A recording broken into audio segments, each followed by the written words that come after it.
What's up? Welcome to the Existential Stoic podcast.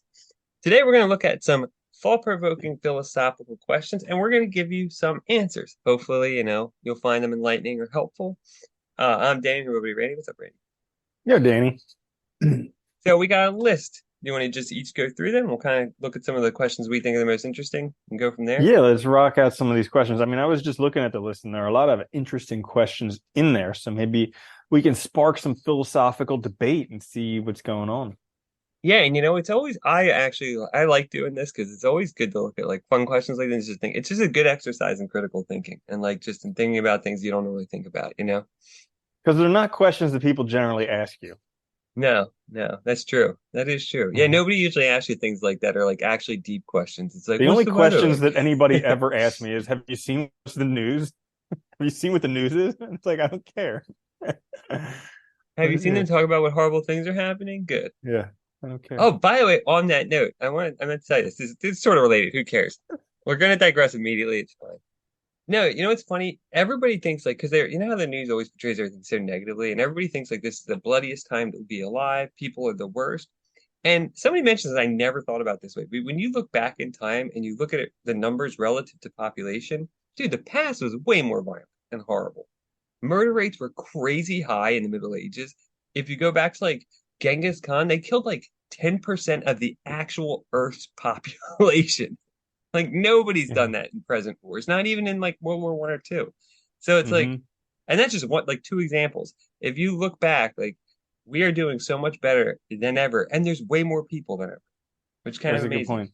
Yeah, Yeah. I've heard it. Some guy, whenever he was getting pretty pessimistic about the future, he would just open up any history book and read it for an hour and then be like, you know what? Times are pretty good. Yeah. Well, it's funny too. That's the other thing because they even said like people say now like, oh, homelessness and like hunger are worse than ever, and actually they're better than ever, especially when you look at it relative. But people we don't look at it relative to numbers. We say, oh, But there's this many, but there's also way more people now. There's almost 9 billion people. There was yeah, like a couple hundred million back in the past, if that. there's a really good book, Factfulness, where he talks about the actual facts about what's going on in the world. And yeah, the world is getting better. Yeah, and that's the problem with the Doesn't news. They feel it never give you doesn't that. feel like it though if you watch any social Yeah. media news, anything like that. Well, that's the thing, right? Because we are, well, we don't have to get into all this, but yeah, we're trained to kind of like evolutionarily, right? That disaster Uh-huh. stuff makes us more, engages us more. So anyway, Now shall let's we look at some, regress? We yes, already let's we digress. Let's regress. digress. Let's regress back to where we were. Do you want to All start with right. questions? You want to pick the Yeah, first one? sure. Yeah, Okay. why does suffering happen? Why is there suffering? That is a good freaking question. Yeah, because it sucks. It I does mean, if suck. I designed the world, there would be no suffering, but I didn't No. design it. But I think okay, so I think there obviously I think we can point to like from a scientific standpoint, there's obviously evolutionary reasons for suffering, right? And like I'm talking about broadly speaking. So like any kind of pain or anything. Like if I touch a hot thing, I'm not going to do that again in the future. I'll check how hot it is before I touch it. So there is that side of it. I think that like So you're I'm not sure differentiating pain and suffering. not I was trying to be more I think our concept of suffering actually I really do think it's tied to our association with pain in general. And so I think Uh-huh. there is that evolutionary connection. But you're right, we do Mm. suffer more broadly, like mental stress, depression, suffering in those senses. We suffer in the sense of where we fit in the community, all of that. So like I think also though, I really like Nietzsche's response to suffering that it's a matter of interpretation, that we interpret suffering as bad, and then we think we have to avoid it or fight it or get rid of it at all costs. But we can interpret suffering also as good, where suffering is just an opportunity to overcome ourselves. It's an opportunity to outdo ourselves, to be pushed, to find new solutions, to think differently, to find new skill sets, to figure out how to do things, to maybe even reinvent ourselves. It's like, I mean, a lot of people, we've been through this, I'm sure a lot of people have, where like, realizing like you chose a career that you don't like anymore, or for whatever reason, it's no longer working for you. That sucks. And it's hard. And making the transition is really difficult. But if you listen to that suffering and then you actually don't just like try to avoid it, you actually face it, your life can be a lot better too if you overcome it. So I think I like Nietzsche's interpretation where suffering is a means of self-overcoming. And if we look at it that way, it's actually a positive thing, not a negative thing. Mm. Yeah, it could also be a way to recognize your shared humanity. So this is Yeah. something that so like one of my practices is I try and recognize when I'm suffering because like I'll go days where I'm just in a bad mood because I'm not recognizing that I'm suffering. Once I recognize it, then eventually it passes. But like uh but the crazy thing is, so like step one, recognize that I'm suffering. Step two, recognize in life there's suffering. I suffer, other people suffer. And then step three, how can I be kind to myself in the face of this suffering? But it's I also like, like, okay. yeah, but it's also like right now I'm suffering. This sucks. But you know what? Other people suffer too. Oh my goodness, could I have some compassion for them when they're suffering? Yeah. Like, like now when since I've experienced a toothache, when somebody else has a toothache, I can be compassionate. I can be like, oh man, that must be everything that's hogging your attention right now. No wonder you're acting like a moron because your tooth hurts. And it's Yeah. like I can have some compassion in this sense. So I think that's one part of it. I also think my first answer to that question, why is there suffering or why does suffering happen? Because we're rational. I Yeah. mean, if we weren't, there would be no suffering. It would just be pain. There would be pain, and then there would be no pain. But then there's like suffering, like pain. Oh, woe is me. Why am I suffering? I shouldn't have to suffer. Yeah, that stuff. Well, that's the other side is we're meaning makers, right? And so every time something happens, we look for these meanings. So we also, our suffering is also a lot of that tied to the why factor. Why me? Why is this happening? Why does, like you said, why does suffering exist? Even that question itself is loaded, right? Like, it's kind of like, yeah. Anyway, I like what you said too, that like that idea of a shared humanity and recognizing it through it is a really good idea because one, like we're so hard on ourselves and just recognizing that we suffer just like everybody else is you can be compassionate to yourself. But you can also extend that compassion outward, and that's a really good point too. Like it doesn't mean I haven't had to have gone through the same experience, but like I know what I feel like when, say, I'm anxious or depressed or something. And so I can extend that to other people if they're feeling sad or something's wrong or whatever, whether it's the same experience or not, it doesn't matter. Mhm. So that's a good one. I like that. All right. So my first question, I actually kind of like this is actually close to that one, but I like it. What makes human life so valuable? And again, another loaded question kind of, but What makes human life so bad? Yeah, that is us humans discussing this. That's yeah, why. that's what's crazy. That's literally the only thing that makes human life so valuable is that we're the ones discussing it. Because I doubt dolphins sit around underwater and be like, why is human life so valuable? It's funny. Nietzsche says something like, we can't evaluate life like whether it's good or bad. He's like, because one, we're an interested party, and when we're not here, we can't say anything about it for other reasons. Right. You know? Exactly. Yeah, But what do you have to say about that well, the question? reason why I chose this question is because I just thought it was very funny how they worded it. But the way I guess I take, if I'm being charitable, is like, why do we think human life is so valuable? Maybe above other life, Oh. maybe. And I think if we look at it that Or way. maybe along the lines of like, why don't we just go around murdering people? Yeah, Like, exactly, why right? is Like human life why valuable? or why do we think we should even be concerned with helping others, right? Stuff like that. And I think part of that too is like I always like there is this kind of response where like, and this goes back to the idea of like humanity, like would I want to live in a world that treated people like this? Or would I want to be a part of a situation where people are treated like X? Or people like even if it helps you, people like me, like where I was treated like this, right? So I think like that's a helpful solution where like it's valuable because we see ourselves in everything in the world. We find meaning in everything. And we live in the world. So whatever happens in the world, in some sense, it's a part of our environment. Would I want to live in a world like that? Do I want to live in a world where people are treated like trash or where people are treated, like some of them are treated like they can be killed and it doesn't matter? Like, no, I don't want to live in a world like that. And so that gives us value because of our shared humanity. Mm.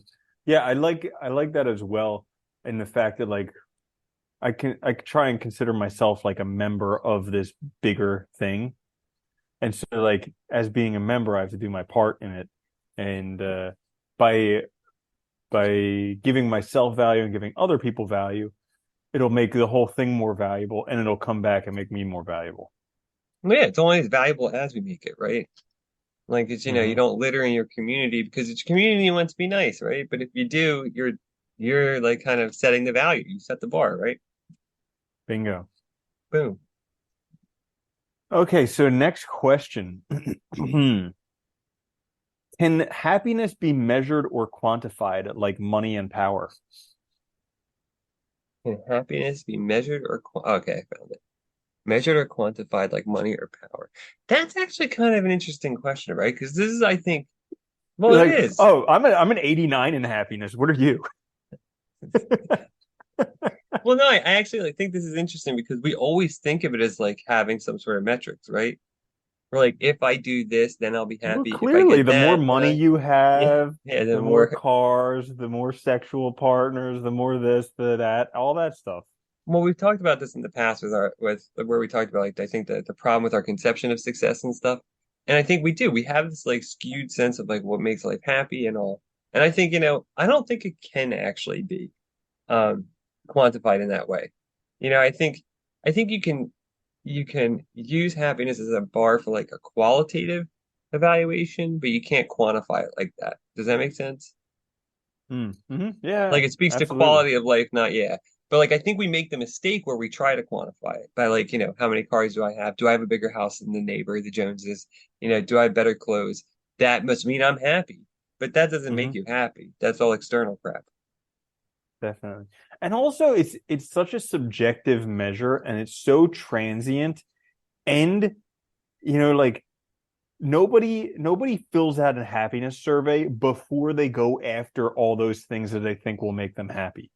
Like, Well, it's Jeff Bezos, when he was like living in a basement or whatever, working in a cubicle, designing Amazon, never took a happiness survey that said that like my happiness depends on being the richest person in the world. And then now he's there and he's like, of course I'm freaking happy.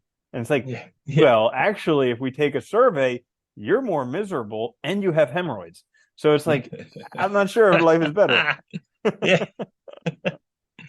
It's funny too though, because I think this is the other side of it. Like society tells us all these things about what a good life looks like, how to have a good life. I remember when we were younger, in my head, just from what everybody else told me, like a good life meant going to college, getting a good job, getting a house, having a good partner, having nice things, and better things than my parents had. That basically meant, and I equated that with, in my head, incorrectly, I equated that with happiness. Like a happy life would be that, right? Because that's what a good life is. And I think we all, as we get older, realize the flaws of what we were told then. And, it changes things because that's not really the case. Aristotle said it very well. He said, you can't make your good life or your happy life contingent on external factors because you have no control over them. And the Stoics say this as well, right? Where like, in order to actually be happy, it has to be things within my control because I can be happy at any time. It doesn't matter what I have. Hmm. Yeah. Another part of that question is, can happiness be measured or quantified? I think it can, like, I think there are degrees of happiness from like, just like a peaceful, like a mild happiness to just like an insane, like life transformational happiness event. So I think, I mean, there are degrees, but I also think that like the stronger it is, the stronger the crash is going to be. I like that. Yeah, yeah. That kind of sounds more like I don't know, joy or something too. Like, like we're like the ups and downs or the peaks and valleys of it. And yeah. Well, actually, let me ask you a question because this one kind of ties into this, Hmm. and maybe it'll flesh it out a little. Is it really necessary to pursue happiness? No. No, I would say absolutely not. I say the pursuit of happiness, even though it's in the Declaration of Independence or whatever that is probably one of the dumbest concepts ever.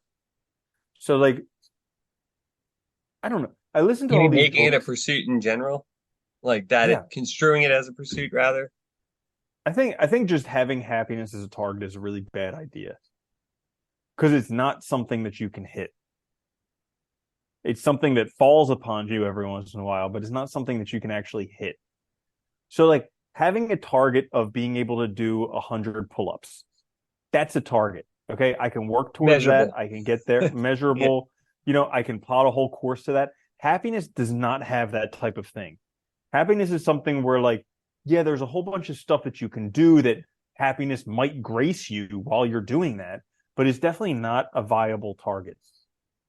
Well, I think that's one of the biggest mistakes we've made. We made it a goal when you should be happy one during your life, not it's not just a goal that you achieve, right? And by construing it as a pursuit, we make it seem like it is something like working out, like hitting a certain target and like working out, or like, a certain target of success, whatever, however you want to measure it. And I think you're right. Like I think it doesn't happen like that. I think it's something that like I always like that too, like the idea that you see a lot in ancient philosophy where like, a good life is about having like a good character because you can handle life events better. You're more balanced. And that's going to mean that probably by and large, you're going to be happier because you're going to live in the moment more.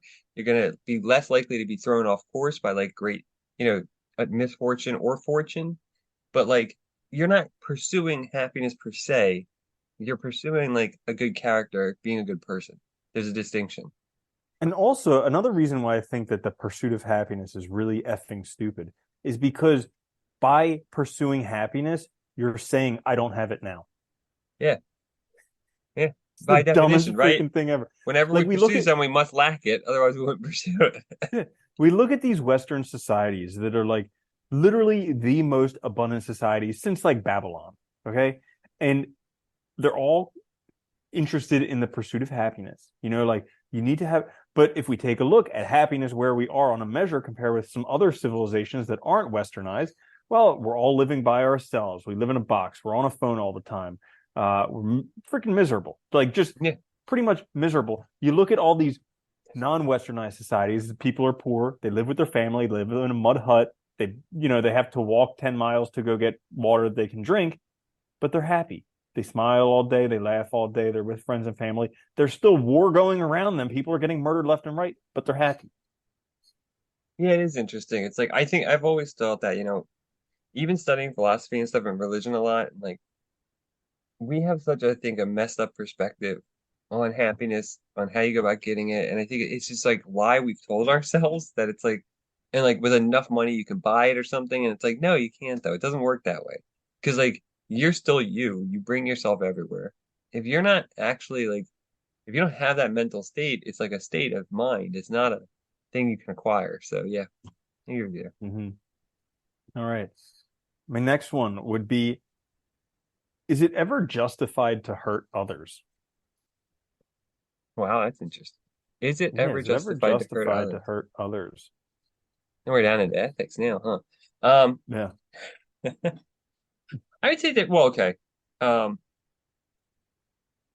well, okay, so if we can get rid of, necessary hurt that's for a benefit, like doctors visits, something like that, we'll just push that aside. Like going to the dentist might hurt, right? But they're also helping you. Fixing a broken leg might hurt, but they're also, yeah, so forget those things. We're talking about just hurting somebody for the sake of hurting. I actually would say no. The only time I would say I do think like self-defense, obviously. Like if somebody's attacking you, you have every right to defend yourself. But I think there is even a limit on that. I don't think you should take it to the end. I think just to stop the aggression or to stop the violence. But even then, I would say I don't actually think there is a reason to hurt other people, not to physically hurt them like that or for no reason whatsoever, other than just to hurt them. Mm. Yeah. So there's it's a very good point, and it gets me thinking about a whole bunch of stuff. Uh, there's a saying, hurt people. And I think it's said best by Brad Pitt in Bullet Train, where he said, hurt people, hurt people. Yeah, that's a But good it movie. it, it kind of makes you thinking, because like I mentioned last week that I had just read Night by Elie Wiesel about the Holocaust. And it makes you wonder about like all the stuff that had to happen to Hitler for him to do what he did. Like Mhm. clearly something went wrong somewhere. Yeah. Someone's not just like born and loved into just murdering a whole bunch of people. Something had to happen. So he was hurting somehow. And right or wrong what he did, uh, it's maybe, this is just a maybe in terms of the thing, but like, is it ever justified to hurt others? Maybe hurting others is necessary to let people know that you're hurting, That's interesting. right? Like, yeah, I mean, up to a point, but like, yeah, I see what you're Like saying. So, instead of like when somebody hurts you, instead of like being like, oh, they shouldn't do this, instead of being like, they must be hurting. how can we help them? Yeah, I think that's actually a good point because I think, time and time again, we find that people that do things that we think of as being like, out of the ordinary, like violent crimes, hurting people, you look at their past, and a lot of times they have had things that have been bad in the past. They've been hurt as children, they haven't been loved, they've been on whatever, all these things happen. So there's something there to that, I think, for sure. And like, yeah, I think, that kind of suggests too that like, I mean, we all know, for instance, like our whole like our prison system is a joke. It doesn't make anybody better for society. Like that's the goal is supposed to be to like, you know, make somebody ready again to enter society. We don't do that because we just hurt them while they're in there, right? So you just kind of like reinforce that behavior rather than trying to prevent it or rather than trying to change it. So I think that's a good point. Yeah. Yeah. It would Okay. make it look at people differently too. Because when you see somebody do something, instead of thinking like, I can't believe they did that. We should punish them. You might think, well, how can we help them to figure out why they're doing this, instead. Dude, because when I'm hurting, I can be a downright jerk, Oh you yeah, I know? can be a total bitch too. Hmm. Yeah. You know? Uh, all right. Here's an interesting one. Does morality come from within ourselves or outside? Actually, the question was, does Oh, morality come from within or outside ourselves? I think this is an interesting one. So I guess, yeah, go ahead.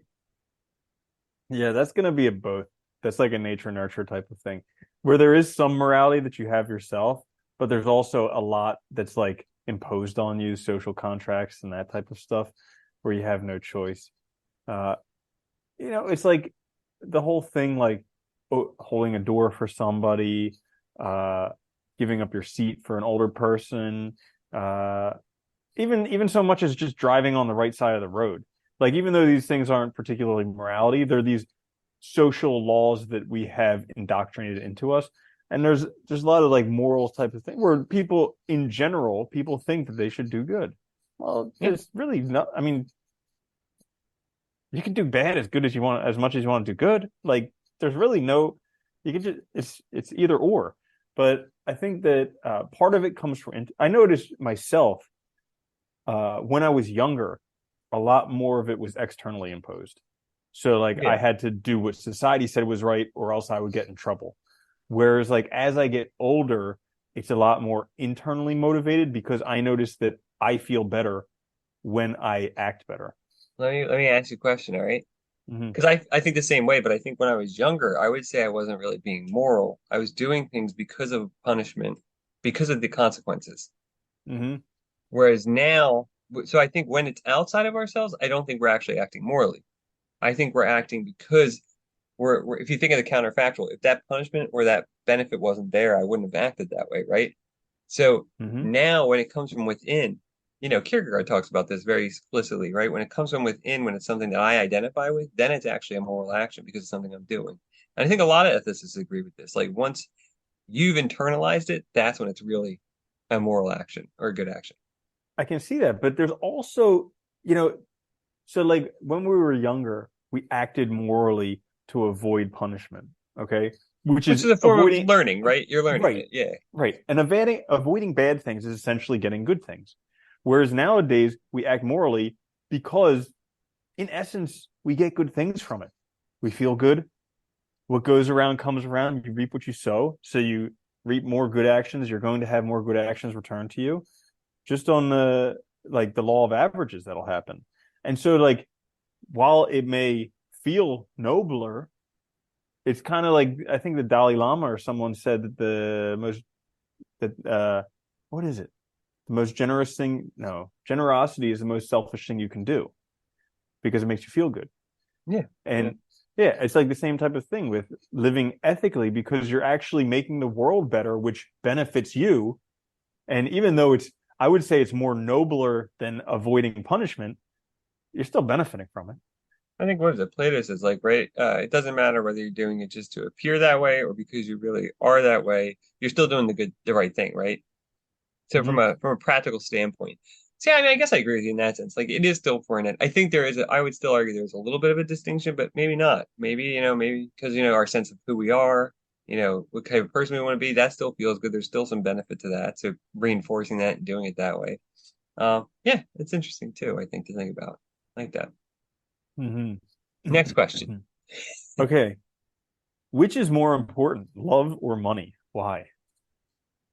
Which is more important, love or money? Love, I think, is more important than money. I would think, But you can buy love with money. yeah, right? You can buy anything with money. You can buy love, you can buy friends, you can buy Right. influence. No, really though, I think, yeah, I think this is kind of like, I think this is the pro again, I think this is one of the problems with the world we're presented would make us think that money's the only thing that matters. And I think that's totally wrong because I think we tend to neglect so much in our lives that would make our lives of a higher quality because of that thinking, because of aligning success, our value, our worth with literally how much money we have. But I think love for yourself, love other people's love, and love for them, that matters so much more because that means you have a community, you have people that value you, that care about you, you care about yourself, you value yourself. That's way more important than money because you can always get money. You can't get self-worth easily. You can't get, community always easily. So yeah, I think Hmm. that's way more important. Yeah, that's a great one. I always like to look back, like I like to listen to the advice of people who are about to die because I think that they have pretty good perspective that I don't yet have. You know, I'm That's right getting there. there instead The of older I get, yeah, the older I get, the closer I'm getting, but I don't have that perspective yet. And so yeah. like, you know, from numerous books and stuff where people who are close to death are talking, they're like, you know, when you get to this area, love is all that matters. And then also, like, I've never heard a single one of them say, like, I wish I worked harder. I wish I earned more money. I wish I was richer.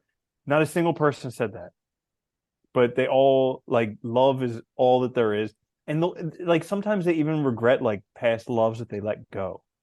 Yeah. None of them are, very few. I don't know. Maybe they probably don't write books about life because they're too concerned about money, but like very few people are like, oh, this business deal that went and blah, whatever. Who Yeah. cares?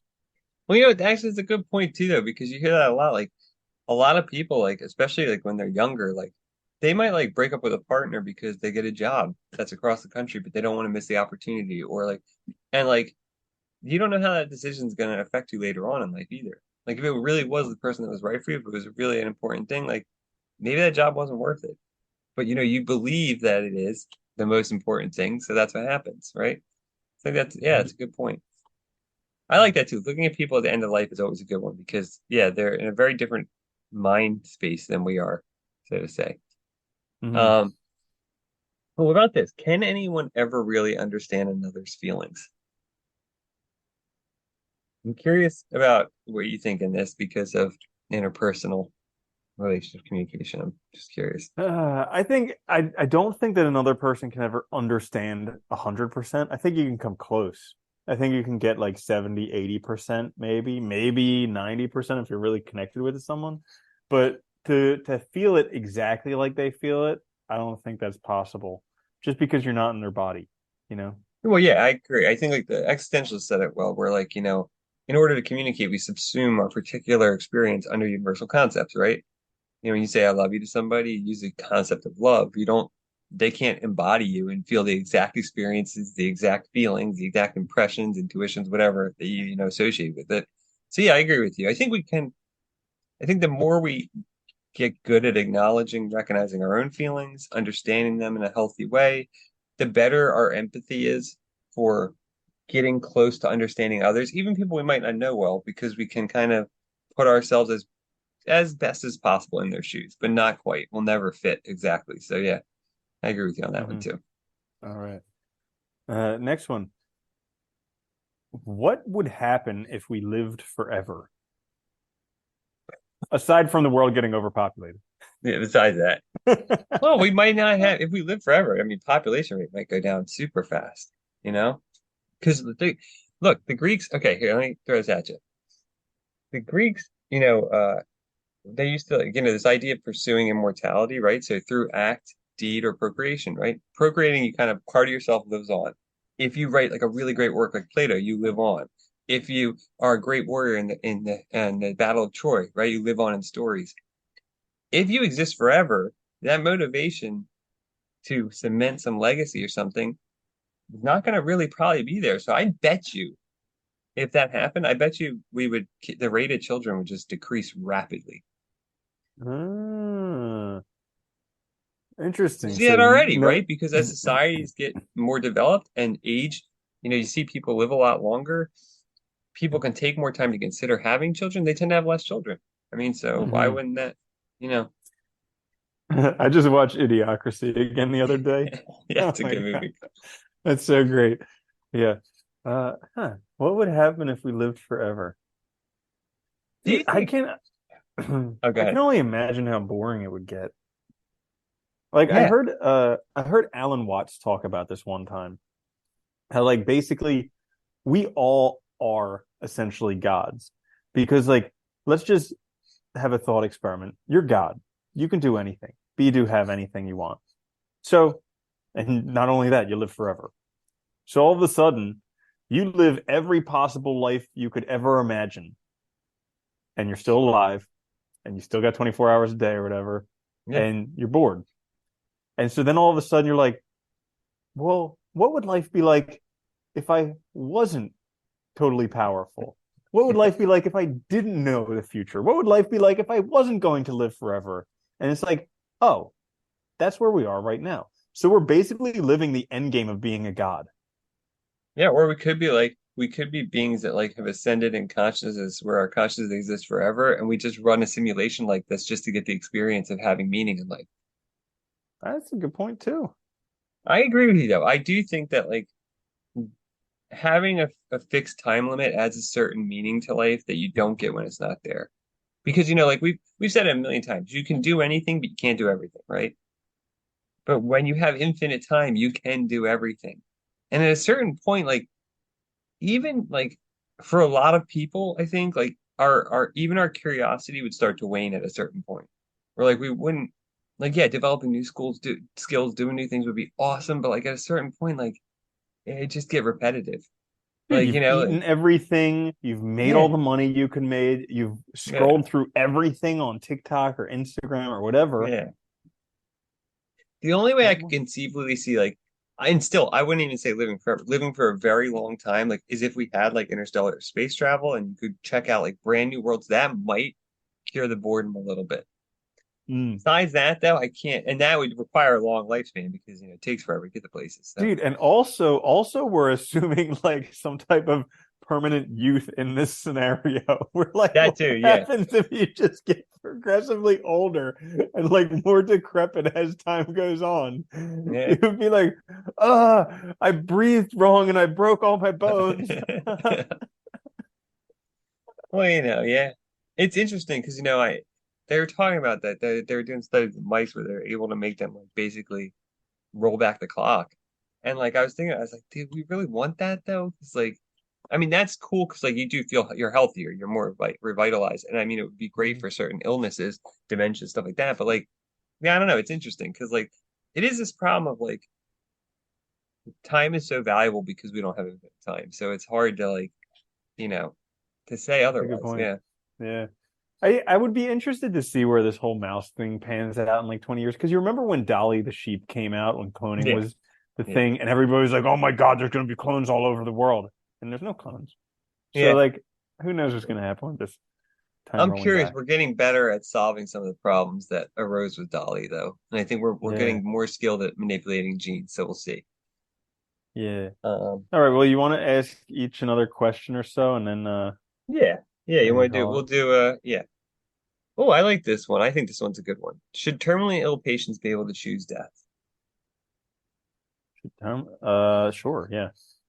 I agree. I'm, I don't know why we I, don't do this. I don't know. I'm such like this whole thing for prolonging life for like because life is so bad. I don't think that's right. That's Dude, you know what? I also hate yeah. when they're like, when people get terminally ill, and they're like, you gotta fight it, you gotta fight it. And it's like, why? You don't have to.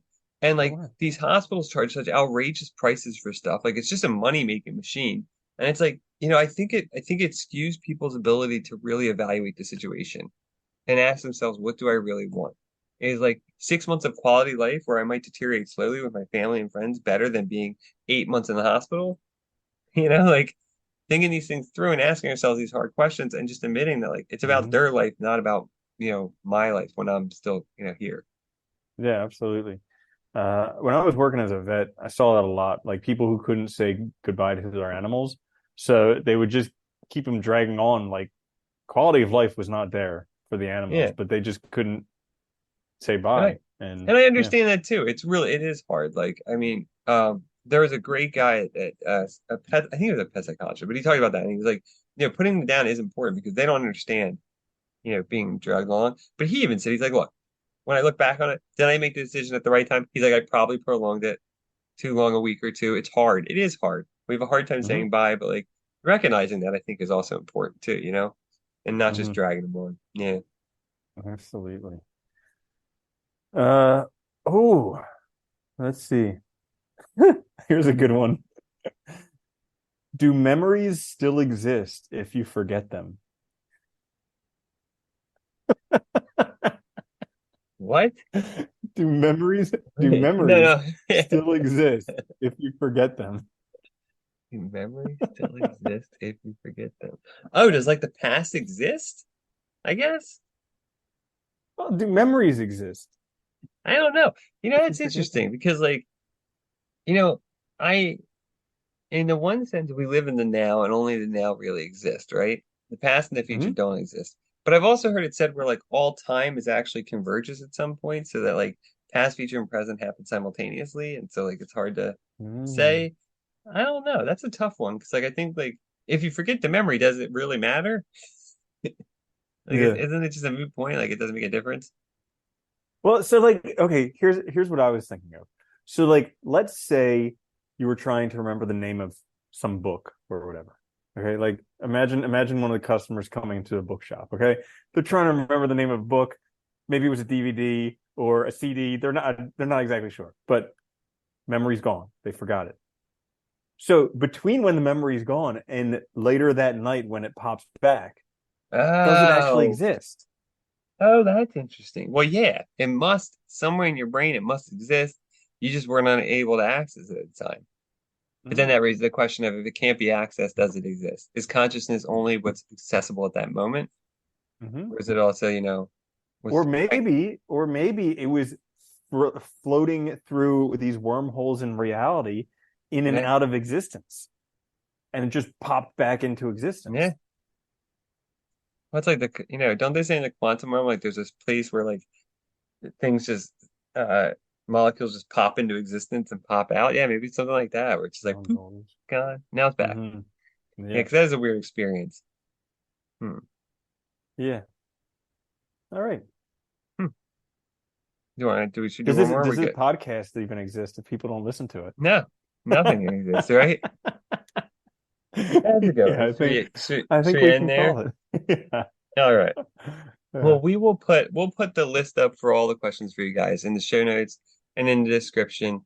Oh, now I'm blurry because I moved too much. Man, that happens. Anyway, so we'll put the link up so you can access the questions. There's a whole bunch. They're fun. It's always worth doing. Thanks for joining us. If you're watching this on YouTube or listening, please like, share, subscribe, leave a review. That helps us out a lot. We also want to create something for you guys that will help you out this year, but we would like your insight first. Check out the link in show notes or notes, and if you don't mind doing a short survey, it'll only take a few minutes. You'll get the product for free if you do it. So that would be great. We will be back later this week with a quick fix. Until then, that is the Existential Stoic podcast. Later, Andy. Later, Danny.